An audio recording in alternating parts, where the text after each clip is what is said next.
नमस्कार सभी विद्यार्थियों का एक बार फिर से एग्री कोचिंग बाय विकास सर परिवार में हार्दिक स्वागत और अभिनंदन करता हूं।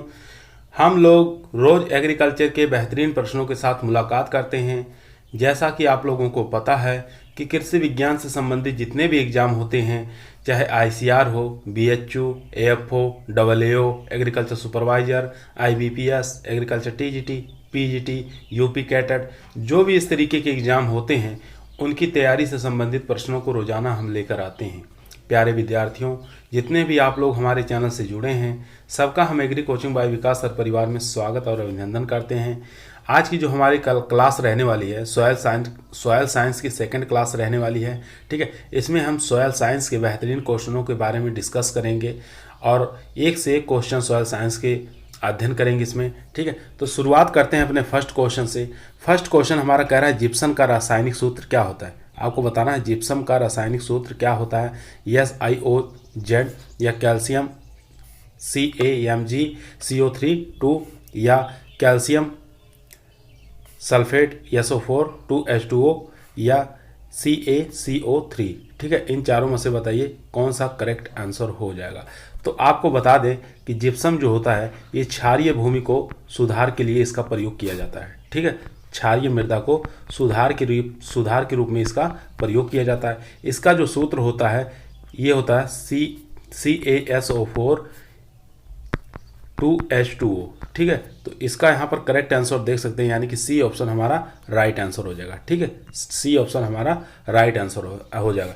एक आता है ब्लॉक, जिप्सम ब्लॉक क्या होता है, इसके बारे में आप लोग कमेंट बताइए। जिप्सम ब्लॉक क्या होता है या किस काम में आता है जिप्सम ब्लॉक, इसको कहा जाता है। तो बताइए किस काम में जिप्सम ब्लॉक का किया जाता है। तो अगर क्वेश्चन आ जाए जिप्सम ब्लॉक क्या होता है तो मृदा नमी ज्ञात की जाती है। ठीक है, मृदा नमी ज्ञात की जाती है जिप्सम ब्लॉक से, ये आपको याद होना चाहिए।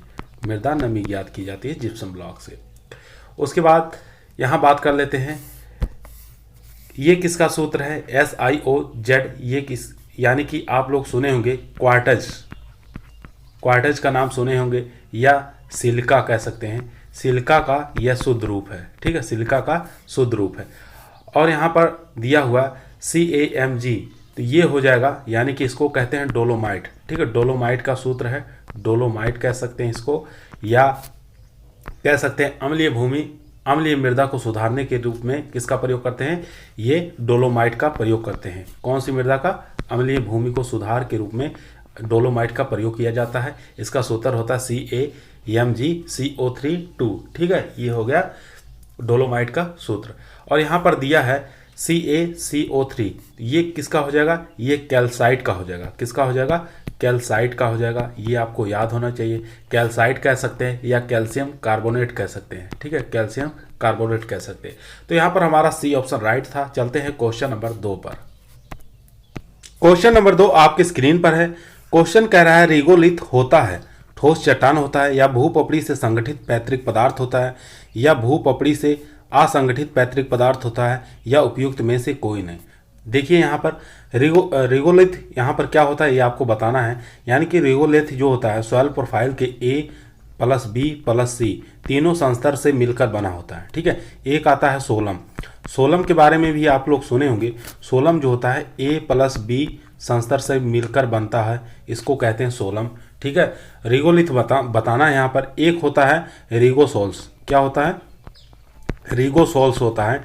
तो ये भी एग्जामों में पूछ लिया जाता है रिगोसोल्स क्या होता है। तो यानी कि रिगोसोल्स जो होता है ये मृदा का क्या होता है, मृदा का सॉइल प्रोफाइल का ना बनना। ठीक है, मृदा में सॉइल प्रोफाइल का ना बनना, उसको कहते हैं रिगोसोल्स। तो इस चीज़ को भी आप याद रखेंगे। ठीक है, तो यहाँ पर पूछा है रिगोलिथ होता है, तो यहाँ पर इसका करेक्ट आंसर हो जाएगा, यानी कि बी ऑप्शन। ठीक है, भूपपड़ी से संगठित पैतृक पदार्थ, बी ऑप्शन यहाँ पर करेक्ट आंसर हो जाएगा। ये आप याद रखेंगे।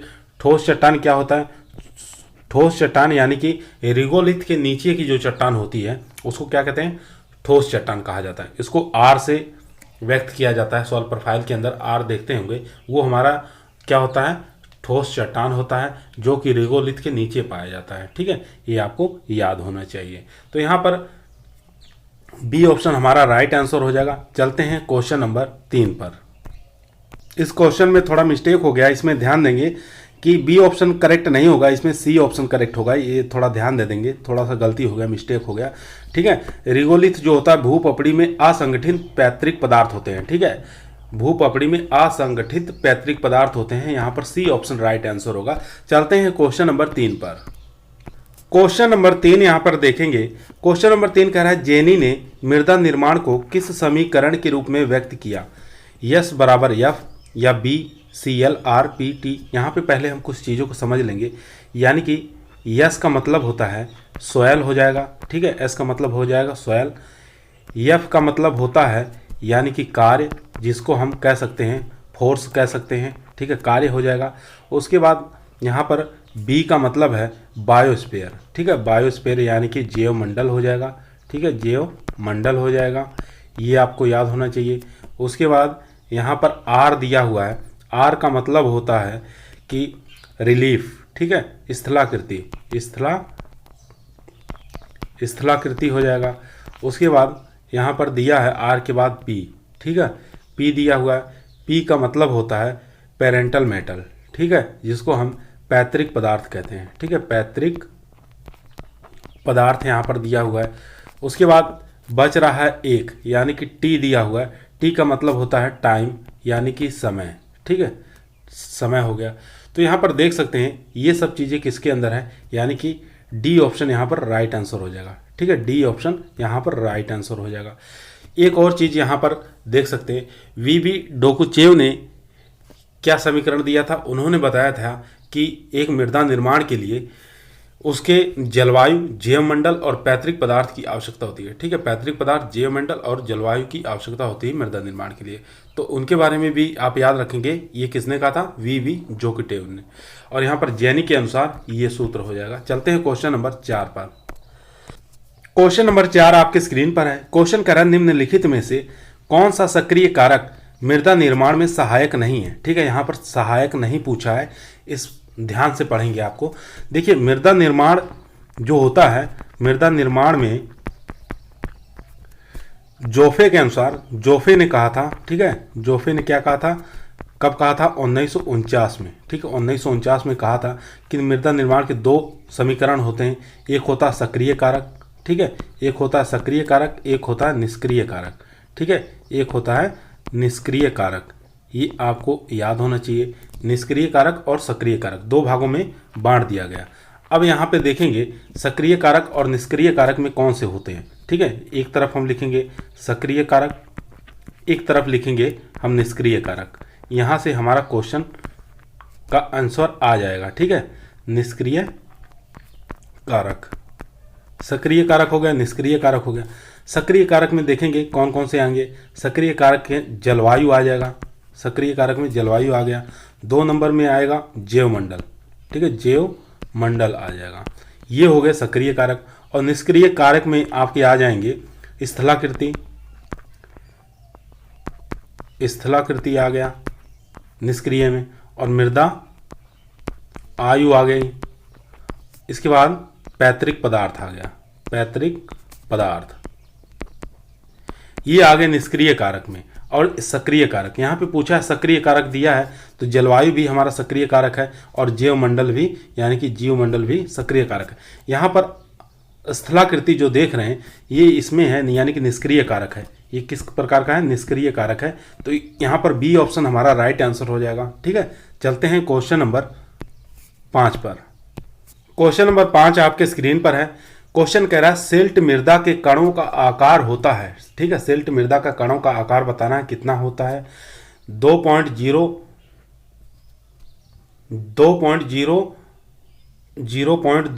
mm या 0.2 से लेकर 0.02 mm या 0.02 से लेकर 0.0, यहाँ पर रहेगा, ये थोड़ा सुधार कर लीजिएगा, 0.002 mm रहेगा। ठीक है, सी में। उसके बाद डी ऑप्शन है 0.002 mm से कम।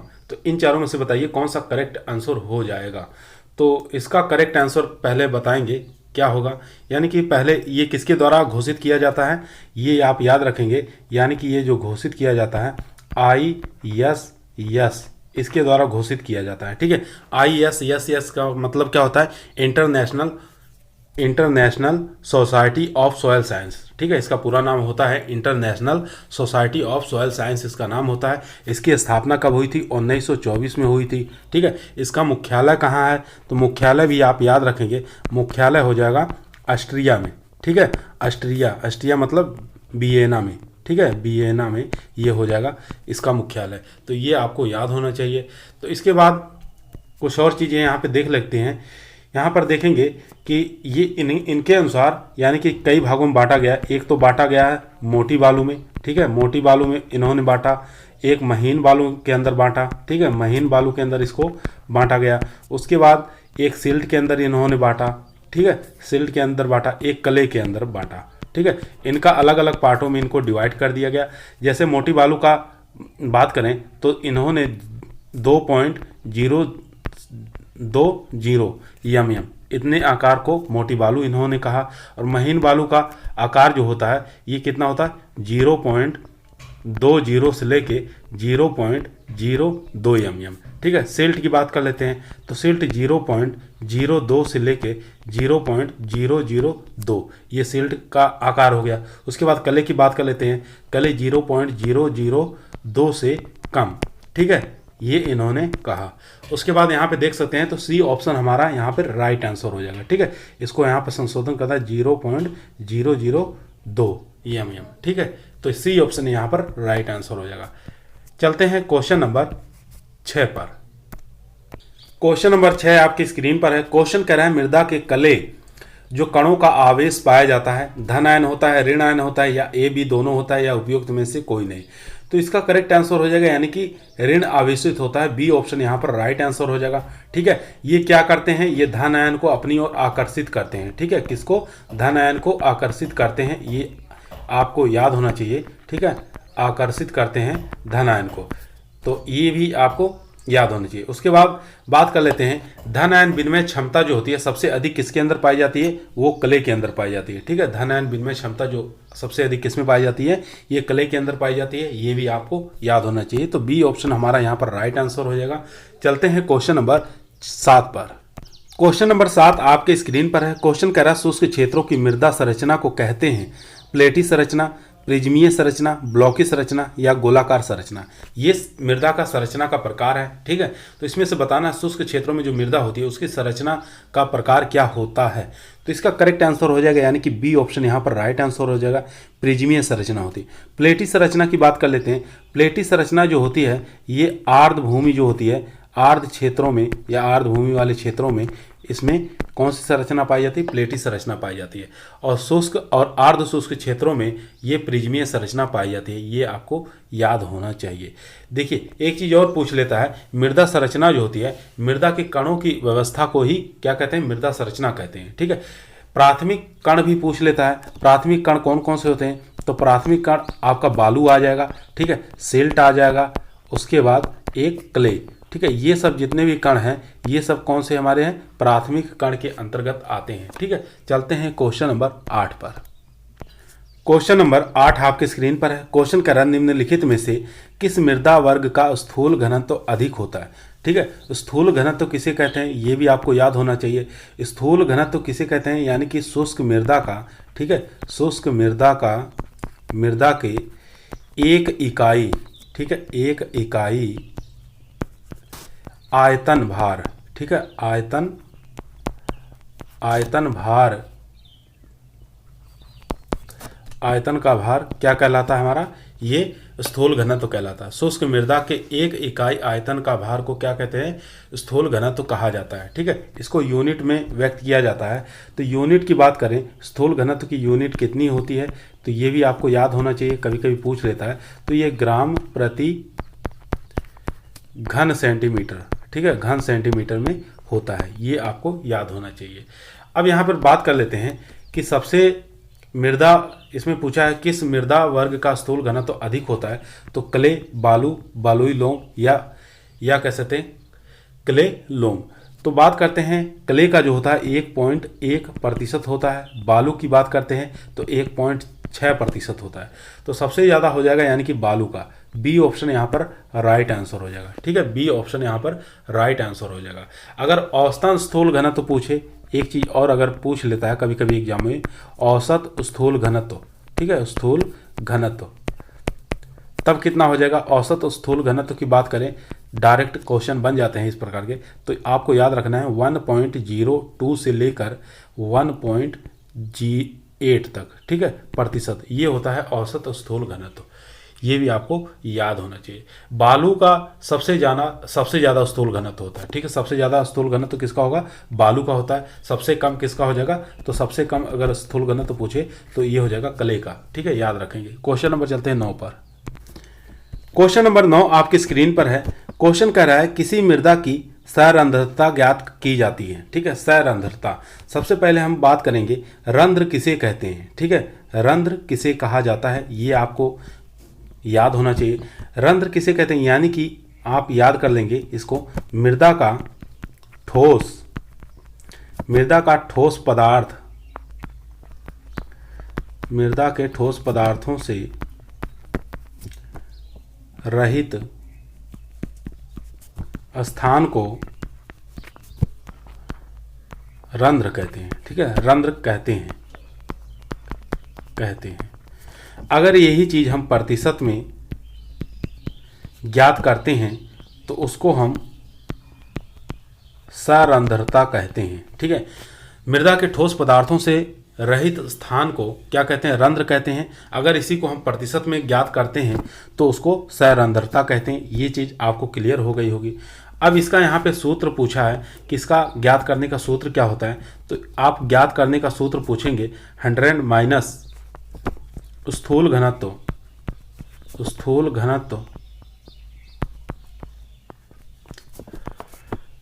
कण घनत्व बटे कण घनत्व इंटू 100। ये सूत्र होता है, मृदा की सरंध्रता ज्ञात की जाती है इसके माध्यम से। ठीक है, तो यहाँ पर यही क्वेश्चन पूछा था, तो इसको आप याद कर लेंगे। चलते हैं क्वेश्चन नंबर 10 पर। क्वेश्चन देखेंगे क्वेश्चन नंबर 10, काफ़ी अच्छा क्वेश्चन है। ठीक है, इंपॉर्टेंट क्वेश्चन है।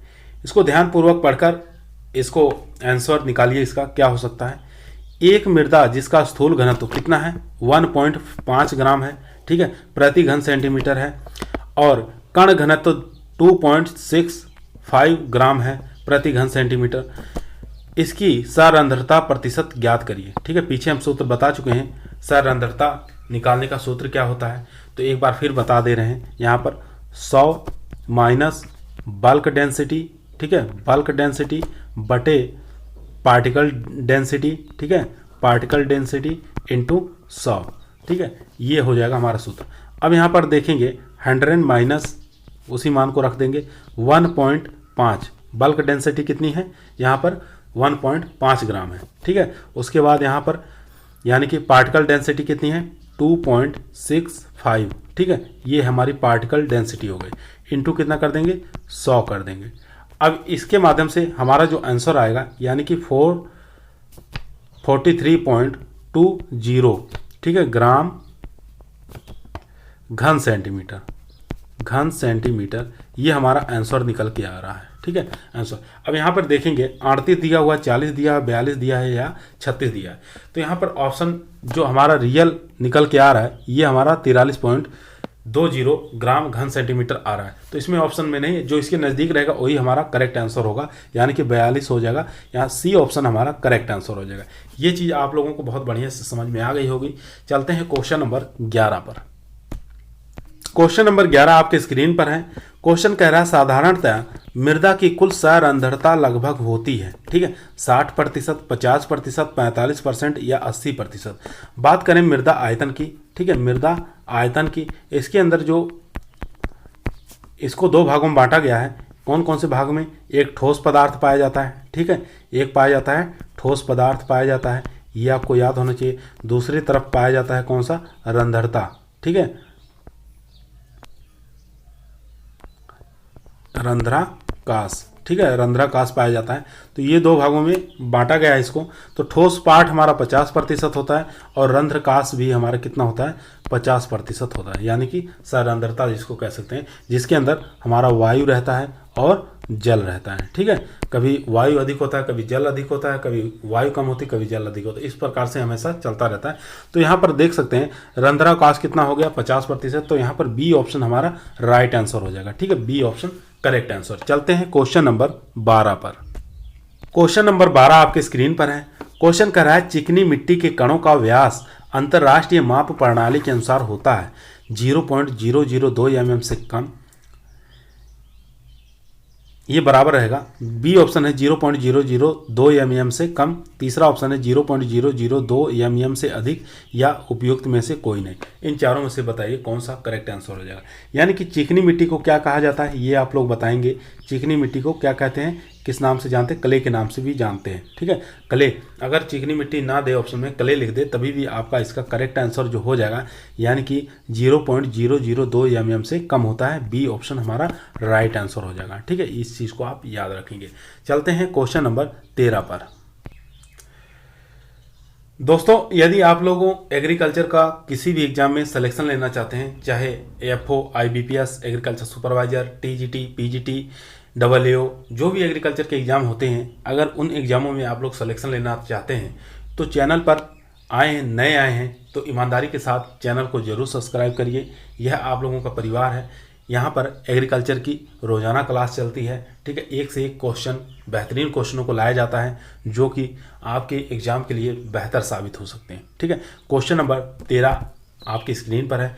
क्वेश्चन कह रहा है भूपपड़ी में ऑक्सीजन की मात्रा कितनी होती है। ठीक है, भूपपड़ी में ऑक्सीजन की मात्रा कितनी होती है। भूपपड़ी का मतलब होता है, भूपपड़ी का निर्माण कैसे होता है, भूपपड़ी का जो निर्माण होता है चट्टानों के टूटने से होता है। ये चीज़ आपको याद होना चाहिए, चट्टानों के टूटने से भूपपड़ी का निर्माण होता है।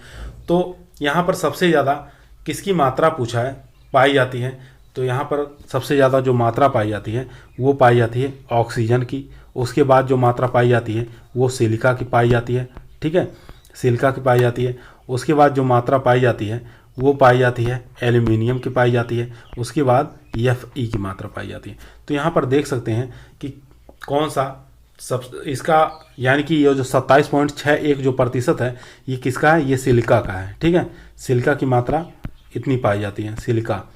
उसके बाद बात कर लेते हैं 8.07% जो यहाँ पर दिया है ये एल्यूमिनियम का परसेंटेज है। ठीक है, उसके बाद यहाँ पर जो दिया है 5.06% ये हो जाएगा आयरन का। ठीक है, आयरन का Fe का हो जाएगा।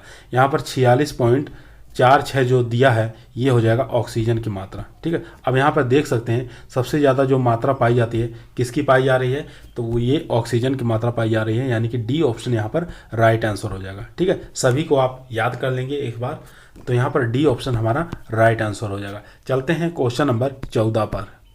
क्वेश्चन नंबर 14 आपके स्क्रीन पर है। क्वेश्चन कर रहा है निम्नलिखित में से किस मृदा का प्रयोग खिलौने बनाने के रूप में, बर्तन बनाने के रूप में और मूर्तियां बनाने के रूप में किया जाता है। बालू मिट्टी का, क्ले मिट्टी का, लोमी मिट्टी का, या उपयुक्त में से कोई नहीं। काफ़ी अच्छा इंपॉर्टेंट क्वेश्चन है। तो क्ले मिट्टी का प्रयोग हम किस में करते हैं, खिलौने बनाने में, बर्तन बनाने में और मूर्तियां बनाने में करते हैं। इसका दूसरा नाम होता है चिकनी मिट्टी। ठीक है, कभी कभी चिकनी मिट्टी भी दे देता है ऑप्शन में, तो ये भी आप याद रखेंगे। ठीक है, चिकनी मिट्टी या क्ले। तो यहाँ पर बी ऑप्शन हमारा करेक्ट आंसर हो गया। चलते हैं क्वेश्चन नंबर 15 पर। क्वेश्चन नंबर 15 आपकी स्क्रीन पर है। क्वेश्चन कह रहा है मृदा का निर्माण होता है धीमी गति से, तीव्र गति से, त्वरित गति से, या उपयुक्त में से कोई नहीं। तो इसका आप करेक्ट आंसर बताइए क्या हो सकता है। यानी कि मृदा का निर्माण जो होता है वो किस प्रकार होता है, धीमी गति से होता है। तो ए ऑप्शन यहाँ पर राइट आंसर हो जाएगा।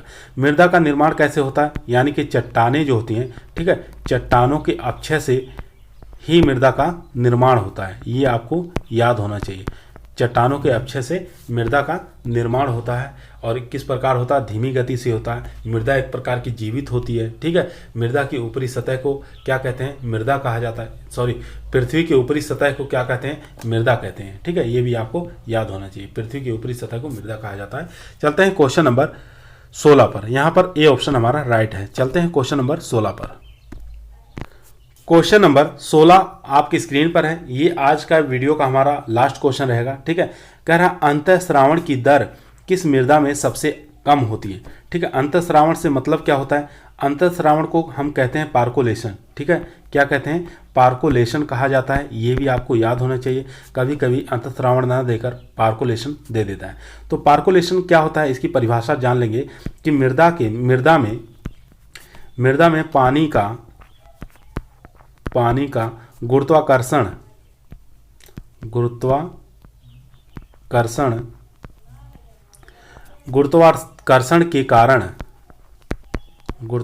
के कारण जड़ क्षेत्र से नीचे जाना, ठीक है।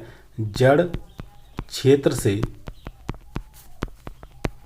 नीचे जाना हमारा क्या कहलाता है, पार्कोलेशन कहलाता है, अंतःस्रावण कहलाता है, ठीक है। ये आपको याद रखेंगे, ये परिभाषा हो गई। मृदा में पानी का गुरुत्वाकर्षण के कारण जड़ क्षेत्र से नीचे की तरफ जाना क्या कहलाता है, पार्कोलेशन कहलाता है, अंतःस्रावण कहलाता है। ये आपको याद होना चाहिए। तो यहाँ पे पूछा है अंतःस्रावण की दर किस मृदा में सबसे कम होती है, तो इसमें याद रखेंगे सबसे कम जो होती है ये क्ले के अंदर होती है, ठीक है। क्योंकि इसके कण जो होते हैं काफ़ी महीन होते हैं, छोटे छोटे होते हैं, आपस में चिपके होते हैं, तो सबसे कम इसमें होगा, यानी कि क्ले के अंदर होते हैं। सबसे ज़्यादा अगर पूछ ले तो ये हो जाएगा बालू के अंदर, ठीक है। सबसे ज़्यादा अगर पूछता तो ये बालू के अंदर हो जाता है। ये आपको याद होना चाहिए। आज का वीडियो हमारा यहीं समाप्त हुआ। जितने लोग देख रहे हैं सभी लोगों को हम इस वीडियो को देखने के बाद आप लोग लाइक करिएगा और चैनल पे नए हैं सब्सक्राइब करिएगा। दोस्तों में, अपने यार दोस्त मित्र जो भी हैं सबके पास इस वीडियो को शेयर करिएगा और सब्सक्राइब जरूर करिएगा। रोजाना इसी प्रकार की वीडियो मिलती रहेगी आप लोगों को। जितने लोग देख रहे हैं सभी लोगों को धन्यवाद।